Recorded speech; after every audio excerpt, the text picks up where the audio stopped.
Last time we spoke about the complex exponential and its behavior, and how it represents a point on the unit circle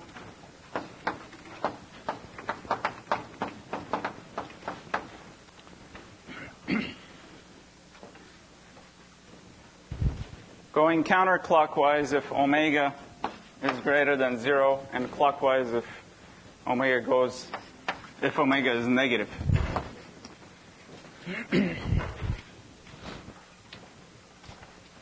And how do you feel about that behavior?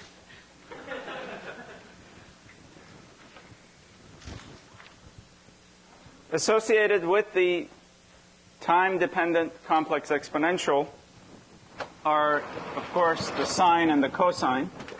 So we usually classify the complex exponential, its corresponding cosine, and its corresponding sine broadly as sinusoids. And they belong to a class of signals called periodic signals.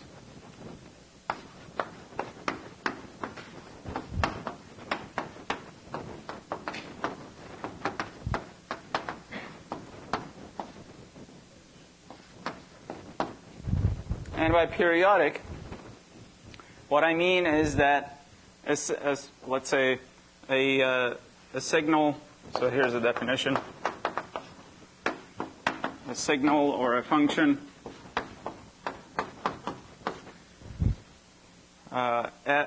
x is periodic if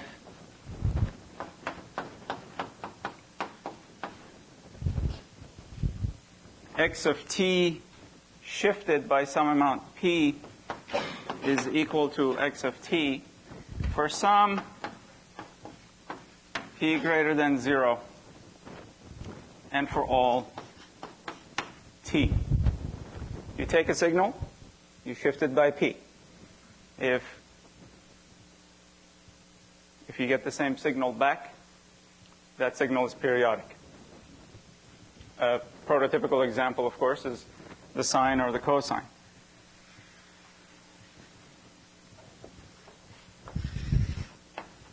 So here's the time axis. Let's say this is 0, so I'm plotting the cosine.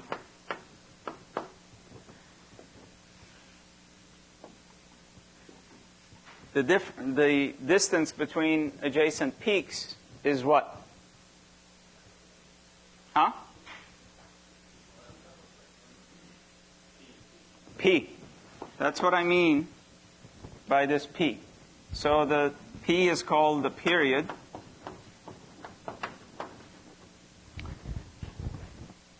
It corresponds to a frequency omega naught, which is 2 pi over P, and that's called the fundamental frequency.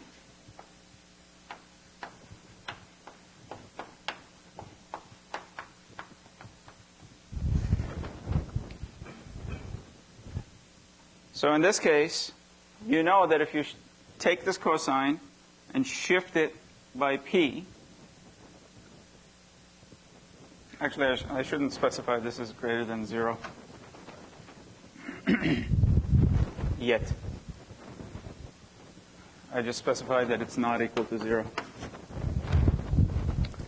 So you take the signal, you shift it by p, either to the right or to the left, and you get the same signal back. Okay? The smallest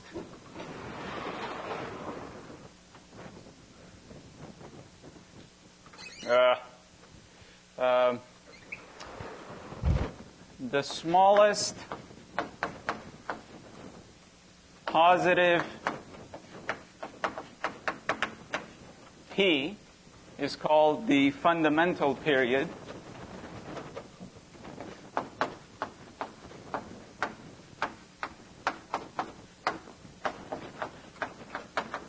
And 2 pi over that is called the fundamental frequency.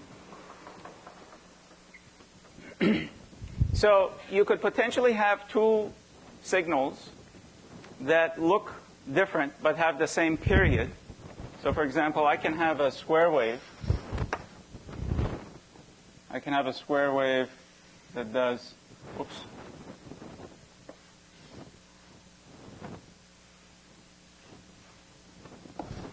That behaves like that. Okay?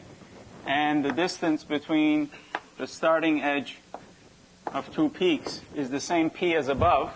And this signal, too, will have fundamental period p. And fundamental frequency 2 pi over p.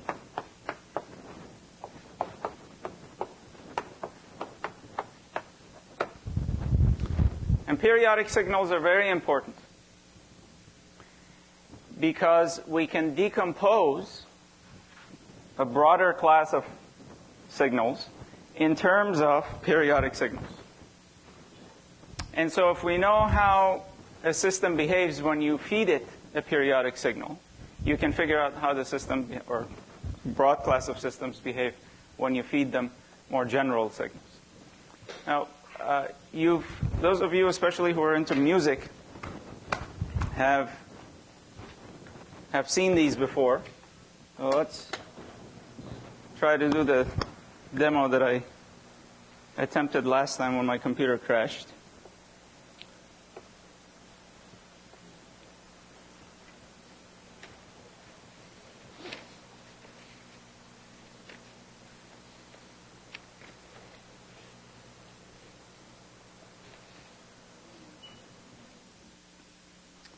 Okay, on laptop, and this is on.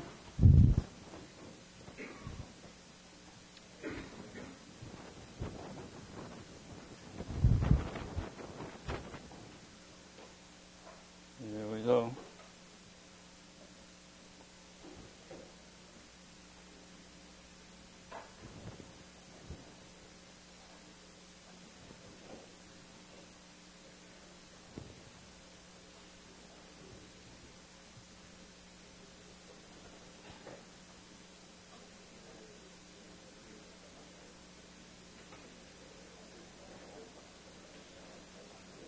Oh boy.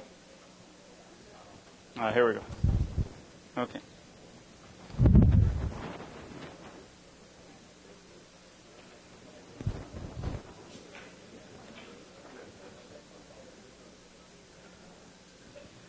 So I'll start with the phasors, which I've already shown you. These are essentially the complex exponentials that you've been looking at, or we've been looking at.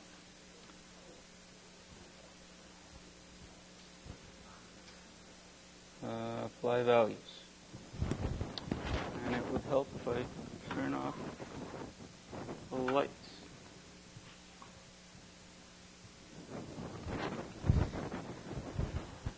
Why is it not applying the values?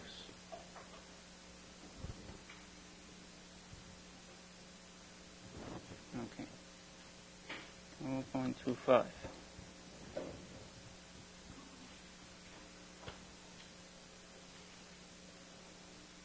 Yeah.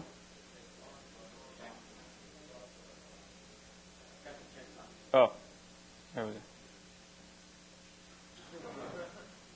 Do it.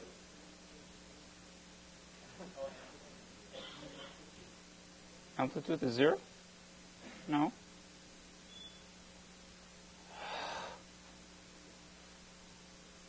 So, all right, let's uncheck that. Here we go. Okay. So this is a phasor. It's rotating at frequency 1/4 of a hertz. And as you can see, because 1/4 of a hertz is a positive number, it's rotating counterclockwise. Its projection onto the real axis, which is the horizontal axis, is what? Cosine of 2 pi. 2 pi what? And what's omega? No. It's not 2 pi omega. It's 2 pi f. My chalk is...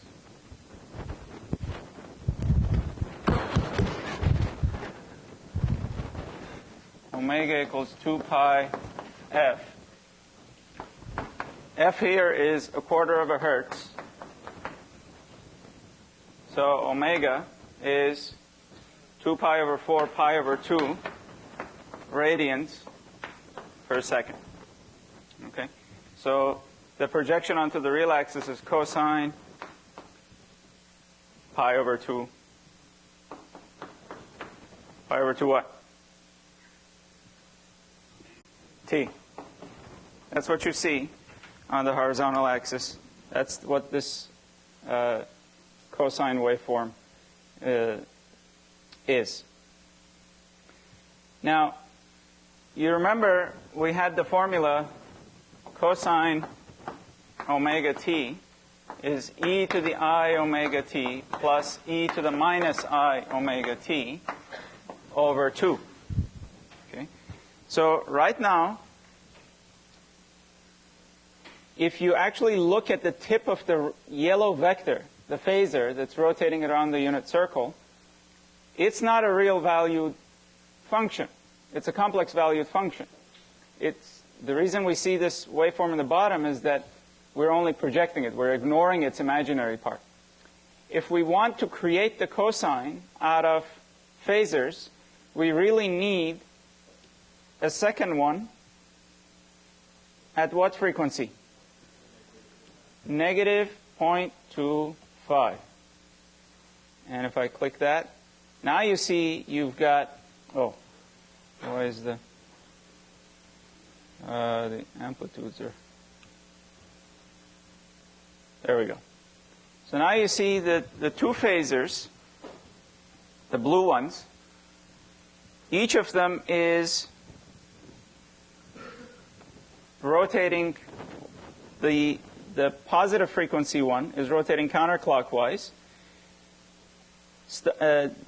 With a vector addition, we're adding the other phasor at negative 1/4 hertz, and that's rotating clockwise. If you notice, this second one is rotating clockwise at the same frequency, except the negative of that frequency. And that's why the tip, the vector sum of the two, is always on the real axis. And that's what you want. So that's exactly the cosine. Cosine is a real valued function. Okay? So I encourage you actually to go on the Ptolemy website and play around with these Java applets, just to get a feel for how these complex exponentials behave. Now let's go to musical. Scale. Here we go. So if you want to create a famous note in music, the major triad, you can create it using 3 different sine waves. And somebody who's into music, tell us which ones I should. A. Yeah. What's C sharp and E. It's a happy, jolly note. And the minor triad is what? A, C, A, C, and that's a sad one. Okay. Now let's go to the major triad. Let's be happy. Now here you see all the 3 waveforms. So I think we can do away with the sound now. Here's A. It's a sine wave at 440 hertz. So A you can represent as 2 pi times 440 times T. Plus C sharp is at 554 hertz. 5 what? 554, right?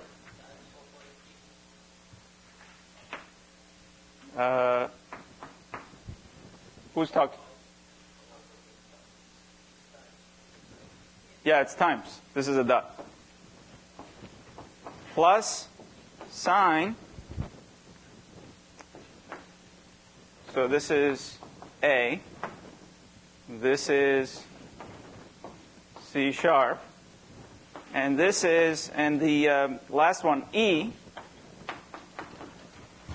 is at 659 hertz. It's the sum of these three waveforms that creates the major triad.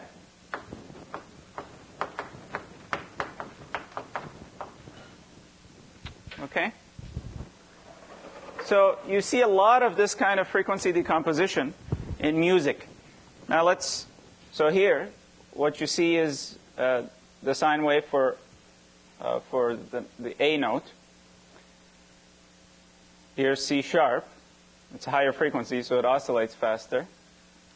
And here's E. Okay? Now, if I put all of them together, they're all color-coded. Now, I'm going to unclick this Show Components button, and that's the overall signal after you add these three sine waves. And that's what sounds like the major triad. You can play around with these and just have some fun while you learn things about sine waves. I also want to show you, let's see, where was it? Something about phase. Oh, here we go. So let's say I plot the A note. Okay. Oops. A note. This slider down here allows you to change the phase, or allows you to time shift the waveform. So I move it, and you can see it moves. And now let's add C sharp and E. And this Java applet, unfortunately, doesn't have, actually, it doesn't need to have sliders for the other notes. All you need is a slider that allows you to change the phase of one of those sinusoids, namely the A note, relative to the others. I'm going to unclick the components. So this is the major triad. I'm going to now change the phase of the A note. And I'm going to play the sound and notice what happens. Notice what happens to the shape of the waveform, the overall waveform, and tell me if you hear a difference.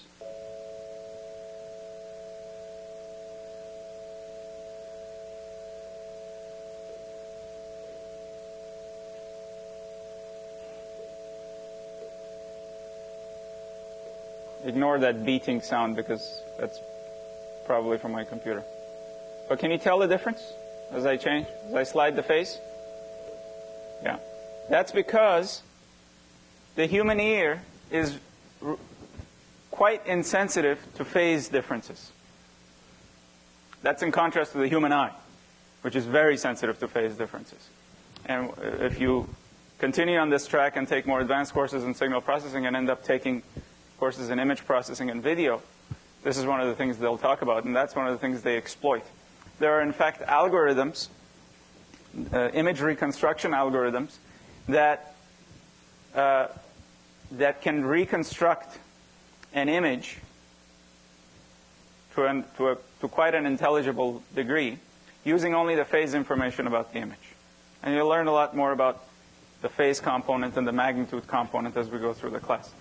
But with respect to the human ear, shifting one of the sinusoids relative to the others didn't make any discernible difference as far as you could tell. Of course, there are limits to all of these. I mean, if you can have two sinusoids that, when shifted relative to each other, can destructively interfere, and you'll lose your signal, or you'll lose a substantial part of the signal. So we're ignoring those. But within quite a robust range, the human ear is insensitive to phase differences. And that's one of the things that you discover when you play around with some of these Java applets. I think that's about, let me see. Yeah, that I did. That's about it. So let's see, where are we? What's that? Bonsai. Okay, fine.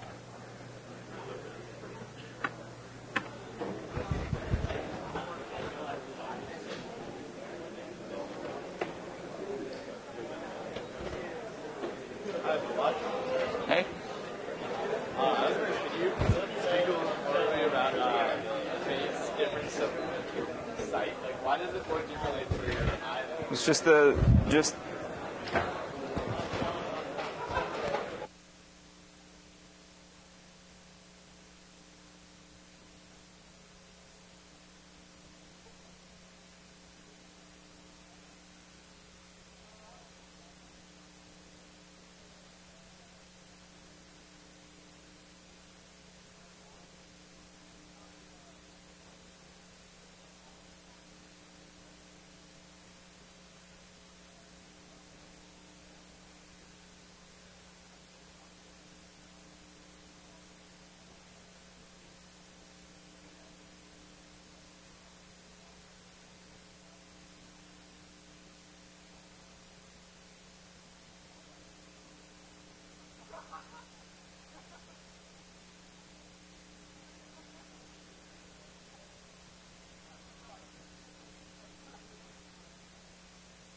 okay, folks. Yeah. Shh.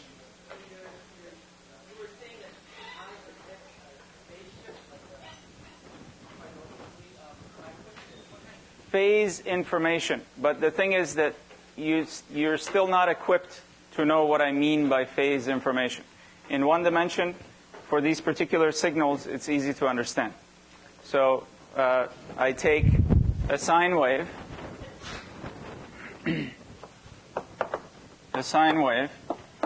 and I add an angle to it. That's the phase. And we'll do some plotting later in this lecture.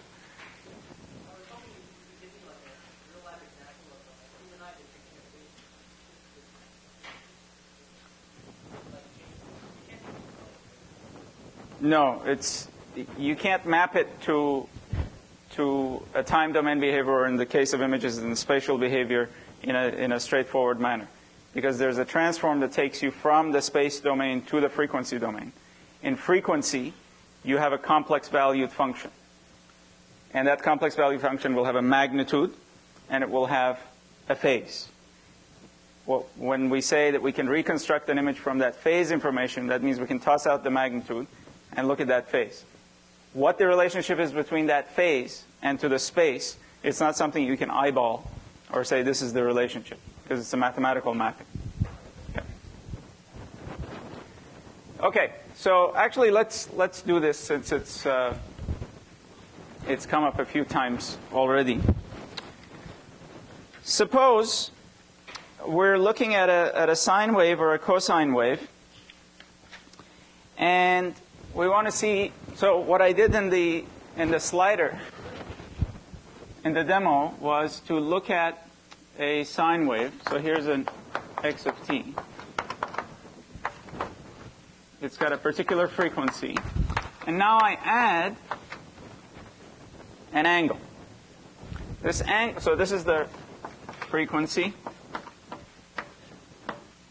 and this is the face.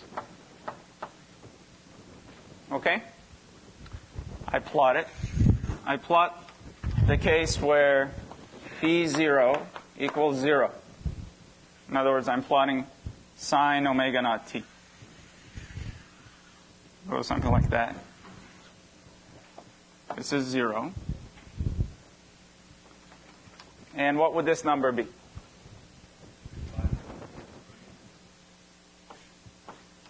This number.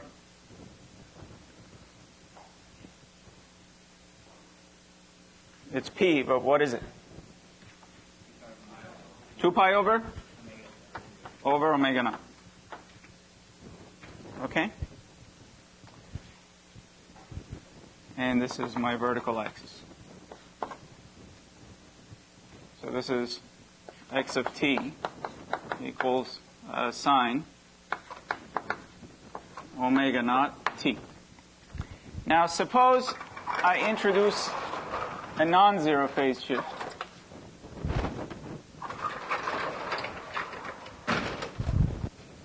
And say phi naught is greater than 0. Okay?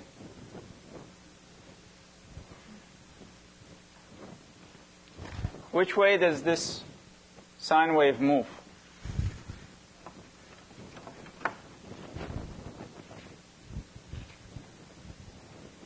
Left or right? Left. So here's the 0. Now my sine wave is going to be like this. And there's a shift to the left. I call that T naught. I want you to find, actually, let's do the case where phi naught is less than 0 also. So this is 0. This is 0. Now what do you think happens? Shifts to the right. So the 0 crossing is now to the right of, the first 0 crossing is to the right of 0, and call that T naught. I want you to figure out, talk to your neighbors, and determine T naught in terms of the known knowns. Omega naught and phi naught. Okay? I'll give you 3 minutes.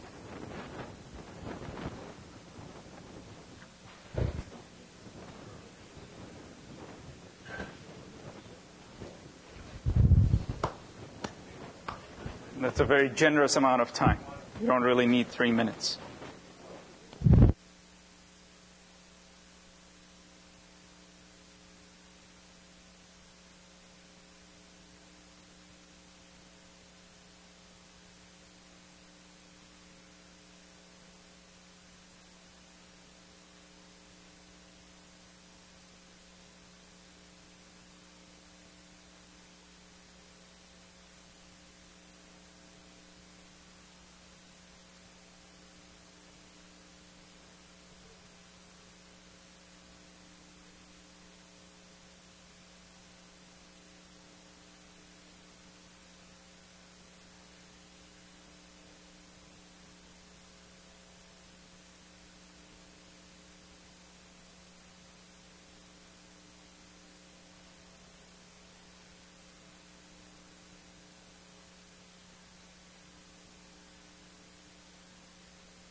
Meatball. You're on. Alright, so I'm thinking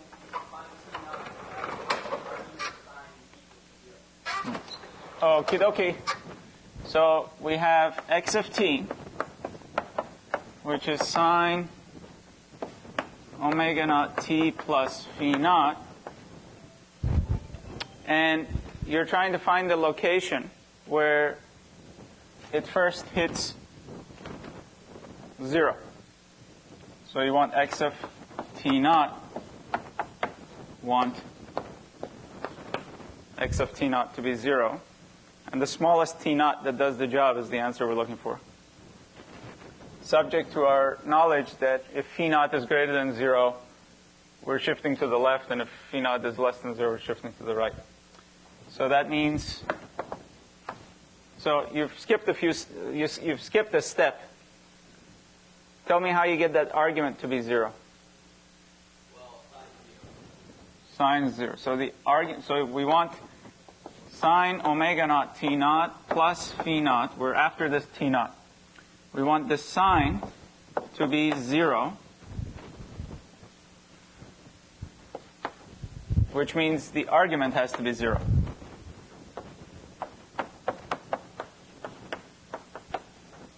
And so t naught is what? Negative t naught over omega naught. Okay?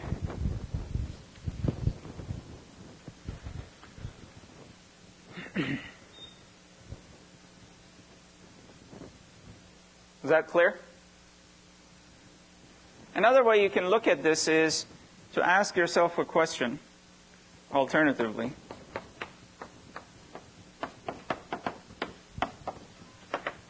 Ask yourself the question, by how much do I need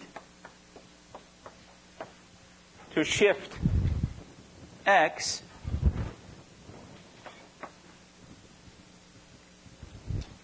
to get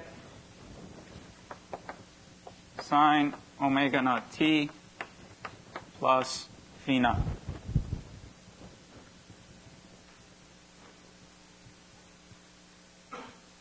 How much do you need to shift the signal x to get, that's not what the shifted version is. What is the shifted version?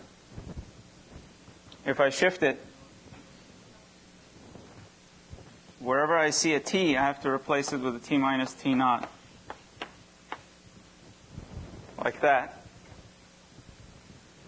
And so I'm left with sine omega naught t minus omega naught t naught plus phi naught.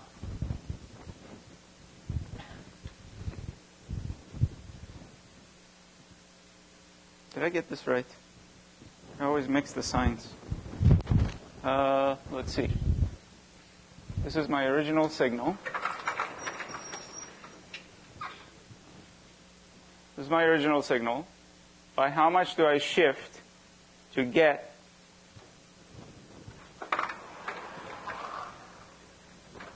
I want this, so x of t minus t naught, which is sine omega naught t minus omega naught t naught plus phi naught. I want this to be equal to the sine of omega naught t plus phi naught.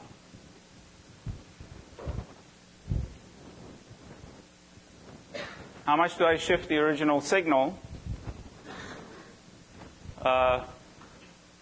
No. Yeah. Let's backtrack. Sorry. I'm still booting today.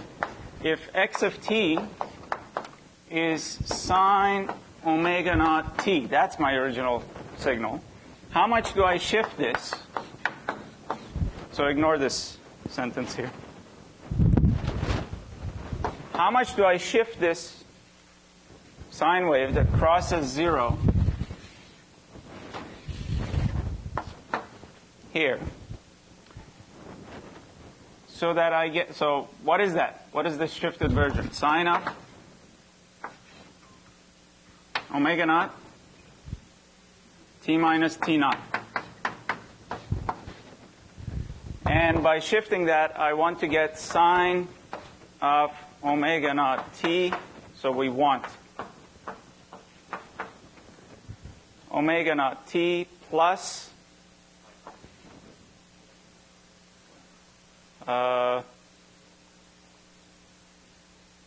yeah, this is correct. Plus phi naught, the shifted version, the one with the phase. So you have sine omega naught t minus omega naught t naught is equal to sine omega naught t plus phi naught. So what must hold? Negative omega naught t naught must equal phi naught. And that's the same. So you get the same expression for t naught.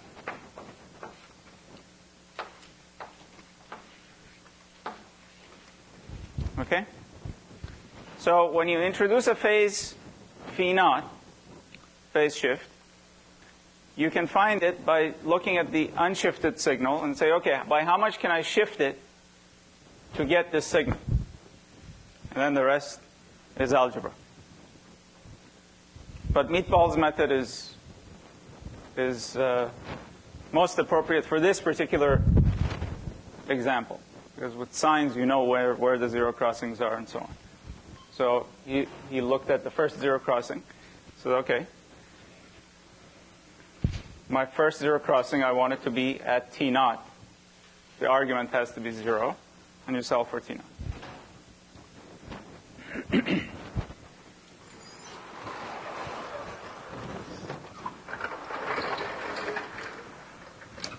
Now, there's a lot we can say about these sinusoids.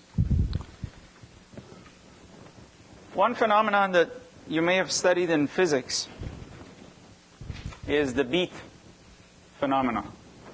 Suppose I have a signal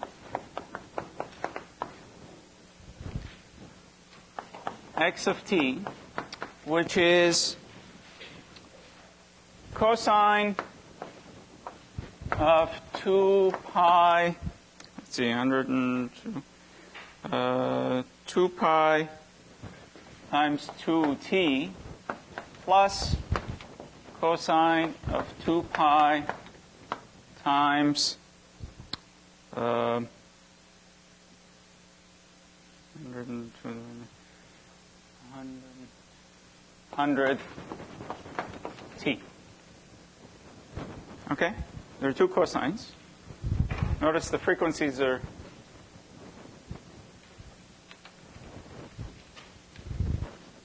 substantially different from each other. So this is 2 hertz, 2 hertz, and this is 100 hertz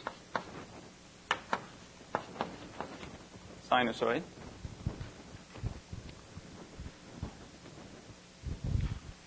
We want to somehow plot the result. So what I'm going to do is give you one of those obscure trigonometric relationships and have you work through the rest of it. So that relationship is trig identity.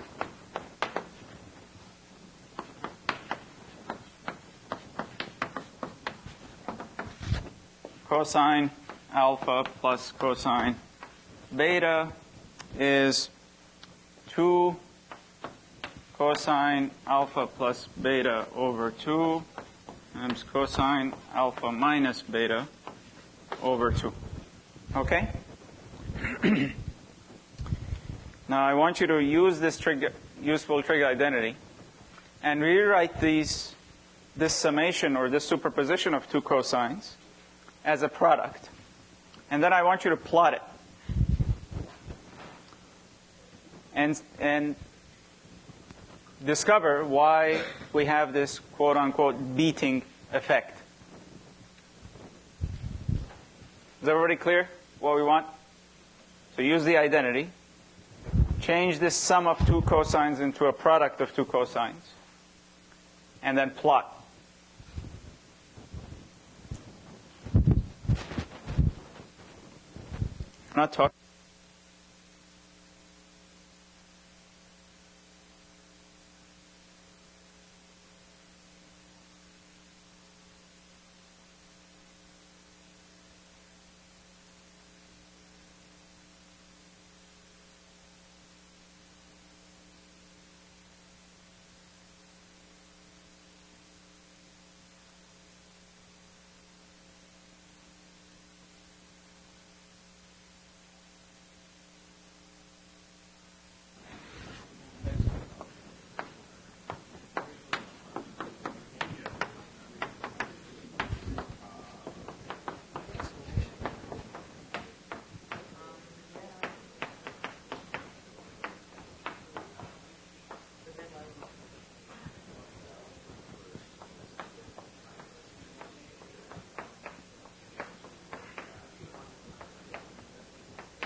Stop.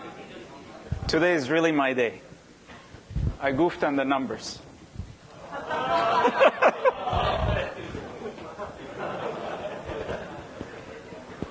I can't believe I did that. Where is my chalk?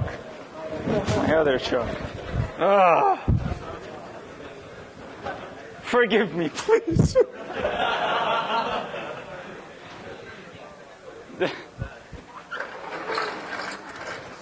I just realized that they use this property.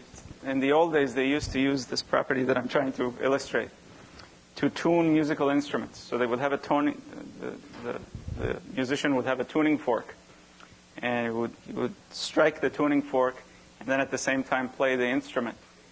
And then depending on the length between the two beating effects, if the length of time between two beating effects was large, he would know that the instrument is tuned to the frequency that he wanted. And that's how I realized there's a bug in this problem. So what we need in this one is to change that to 98 and change that to we can keep it 99 and 101. So it's when you add, remember earlier I said when you have two sinusoids, they can start destructively interfering with each other. So these are two sinusoids that are fairly close in frequency. Okay, the difference between them is negligible compared to their size. So this is frequency around 100 hertz. This is around 100 hertz. But the difference between them is 2 hertz, which is much smaller than 100 hertz. So they're very close to each other in frequency. So you can think of one as the instrument, the other one as the tuning fork, and you're now trying to tune. And you look at the closer these two are to each other, the longer the beats. That's what we're trying to find, okay, through this exercise. So sorry about that. Let's do this again. So you have 101 hertz here, and you've got a 99 hertz here.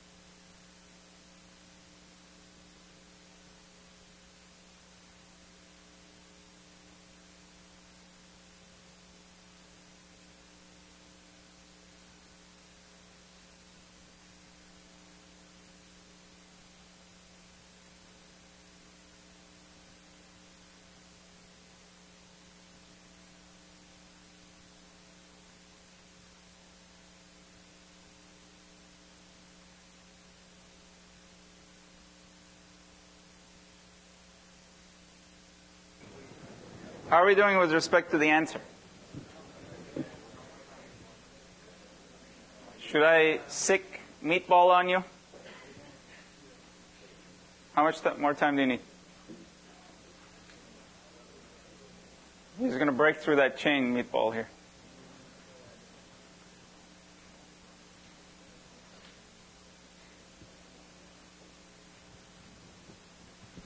I'll give you another minute. But only if you're talking to each other. If you're not talking to each other, that means you're done.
Okay. Meatball, pick somebody.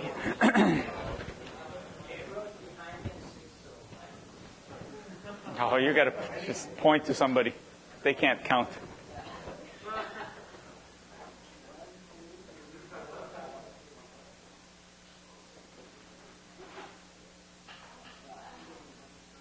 I think you're out of the chart.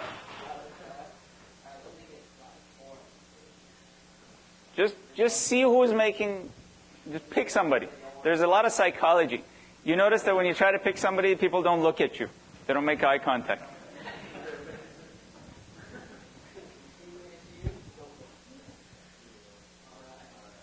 And you are? Tyler. Go for it, Tyler. So x of t using the identity is?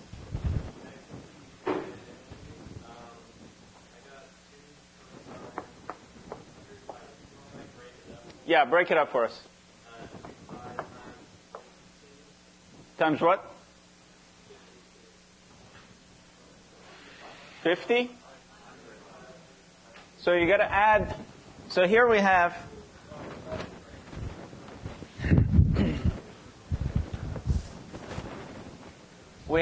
cosine omega 1t plus cosine omega 2t.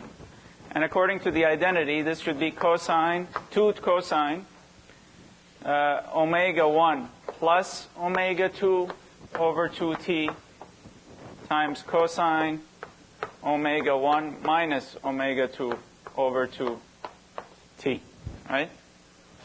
So tell me what these are for our particular choice of numbers. 2 cosine. Omega 1 plus omega 2 divided by 2. You've got the 2 pi. So what do you have to add? 101 and? Which two numbers do you have to add and then divide by 2? Huh? 101 and 99 divided by 2t times cosine. Now? It doesn't matter because it's a cosine. 101 minus 99 divided by 2t. So what is the first factor?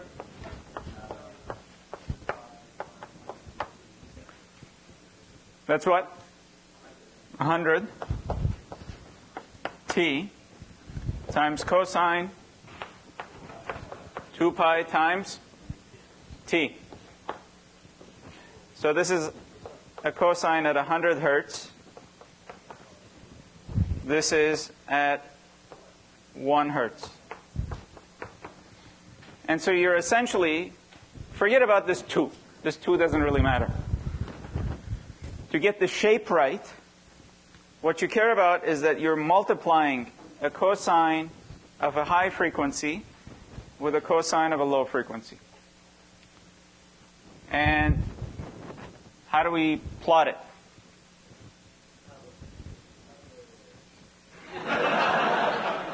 Calculator. Nice try. Okay. You are? Jeremy. So you plot the 1 hertz signal.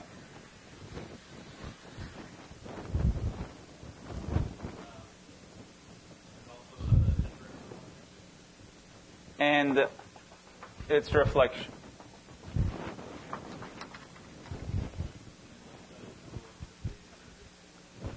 So this is the cosine 2 pi t. Okay? The reason I've stretched it out like this is that this is pointwise multiplying a much faster oscillating cosine. So the other oscillating cosine goes like this. And at each instant in time, the amplitude of the other cosine, the faster cosine, is, and the term is modulated by the slower cosine. And then there's a 2 here, and minus 2. this in a block diagram form,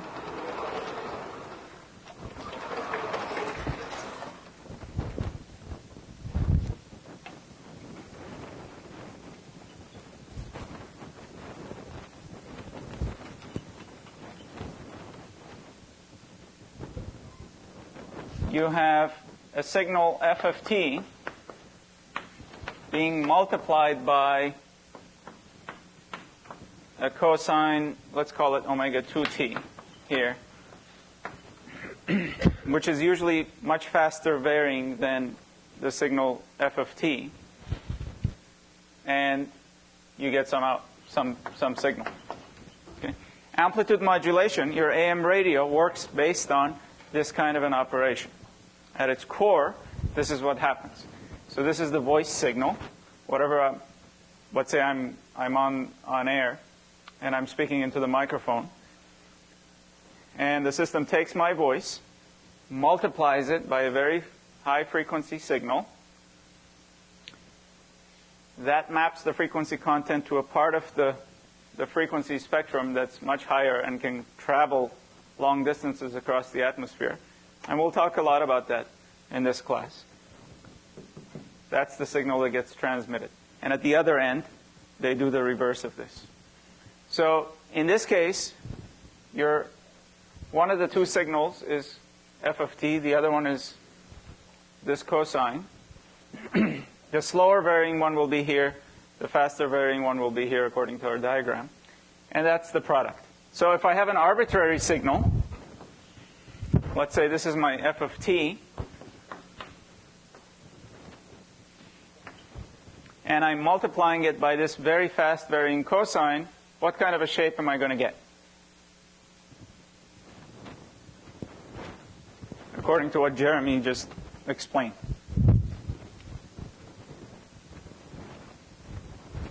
I've deliberately drawn the signal to be non-negative. So I draw the mirror image of this.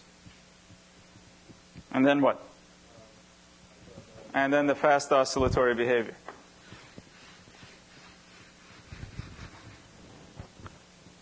It's this signal. It's supposed to be purple, but it's not showing up properly. It's this signal that gets transmitted. This is called amplitude modulation.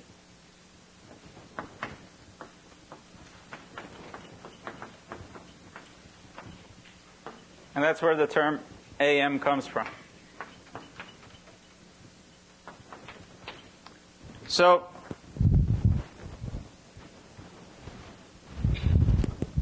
in the example with the superposition of two cosines, the two cosines were very close to each other in frequency, and they were superimposed. And using the trigonometric identity, we wrote it in terms of a modulation expression, the product of two signals. And you notice the slower varying cosine acts as an envelope, just like this slowly varying function f acts as an envelope, for the faster varying cosine. And where the fast varying cosine after modulation reaches 0 in amplitude, those are the beats. So each of these blobs will act as a beat. Yeah. I'm kind of curious. So if you multiply by a higher frequency, will you be able to preserve the original better, or will it not matter? This one? In this example? Yeah, like if you use a much higher frequency, will you preserve the original better? Very good question. So what happens when I modulate my voice with a much higher frequency than omega 2? Okay, does it make a difference? Well, it depends on how far you want to send the signal. In general, in the old days, actually, there's still broadcasts in the shortwave where the frequencies are much higher. Now we're even into microwave, so the frequencies are much higher. It depends on how far you want it to travel. If you don't want it to travel much, then you can stay at lower frequencies. The point is that the atmosphere acts like a filter for the signals. It attenuates lower frequency signals much more than it does higher frequency signals. So my voice At most, it's going to go to what? 15 kilohertz? At most. I mean, if we stretch the limits. No matter how loudly I yell, my voice is going to carry only so far in the atmosphere. So in order for my voice to be transmitted to, let's say, New York, I'm going to have to do a serious change in the frequency of my voice. So this will act as a carrier for my voice. It produces a signal that if my voice, for example, if this is the real estate on the frequency axis, just like the time axis, we can plot these. If my voice occupies this region, so this is my voice. It occupies this amount of real estate on the frequency axis. Then what this guy does is it shifts. This is called the spectrum of my voice.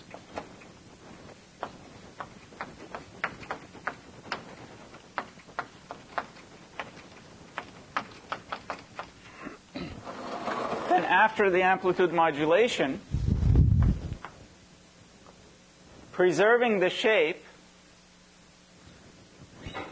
it creates that, if I multiply it by cosine, it creates two replicas, one centered at omega 2 and one centered at minus omega 2. And the way this is produced is something we'll go over in this class. This is very elementary. You won't even need, all you need is knowledge of high school trigonometry to figure out why this happens. But we'll explain it with much greater depth in this class. I'll talk about amplitude modulation. So zero frequency, which is where my voice used to be, is now empty. And the spectrum of my voice, a replica has been transmitted here, has been shifted here, and another one here. And this is what YF, this is the spectrum of Y. Spectrum of Y. And we call it with a capital letter, and it's a function of omega. Whereas the other one is f of omega. Okay? But we haven't explained what this is. This is just a graphical representation of what you can expect later on. Yeah? How does one retrieve the original frequency after it is transmitted? By a process exactly the same. You multiply it by another cosine. We'll see. We'll go over it.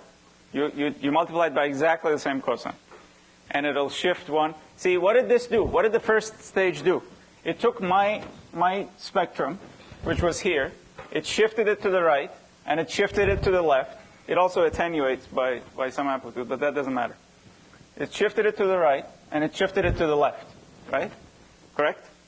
So now at the receiver, this is what you receive. Multiplied by another cosine. It takes this pair, shifts it to the right, so this guy gets shifted to the origin. And it also takes this pair and shifts it to the left. So this guy comes to the origin, and you get the original spectrum, but you have two extraneous ones, which you can filter out. Does the one at the center get a higher amplitude now? No, because these are half. These are, see, I told you your education is a process of diminishing lies or successive refinement. Sorry, this is 1. If this peak is 1, when I multiply by a cosine, you get a half of that spectrum and a half. Now the receiver is going to multiply it by a cosine again. So you take this and shift it to the right. So you get this 1/2 showing up here. It also takes this and shifts it to the left. Whatever it takes, it shifts it to the right and to the left. So this guy now gets transferred here, and the superposition of these two will give you the original. Then you take a filter and get rid of the higher frequency portions, and you get your voice back. Pretty spiffy. So let's go back to this beat.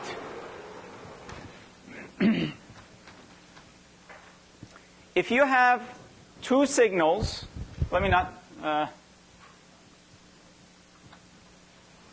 think I'll have enough space here. So here we had a signal x of t, which was a cosine of omega, what did we call it? Omega 1t, plus cosine of, let's say, a frequency that's only slightly different from itself.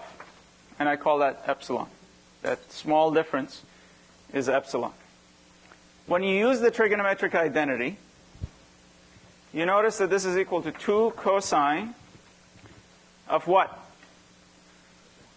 Omega 1.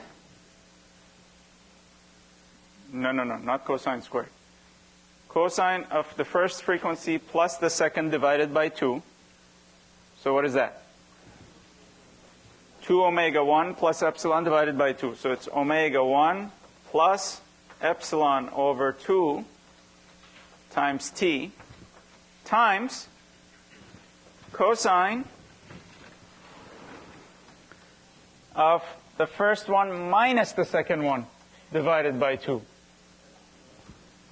It's epsilon over 2, epsilon over 2 t. Are we all here? So I'm adding two cosines that are very close to each other in frequency. One of them is at omega 1. The other one is just ever so slightly different. According to my identity, this is equal to the product of two cosines, where the first cosine is has the frequency which is the average of the other of the two frequencies, and the second one is the difference divided by 2. So notice, the closer they are, in other words, the smaller the epsilon, the slower varying this second cosine, which means the longer this envelope gets stretched. Correct? Cosine of a very small frequency. This is a small frequency, so its period is large. Period is always the inverse of the frequency. So the period is large, which means the distance between the beats is large. And that's the principle that in the old days, when people wanted to tune their instruments, used. If the time distance between when you hear the beats or when you suddenly hear the sound go away is large, it means your instrument is pretty close to the reference, which is the tuning fork. Got it? Now go away.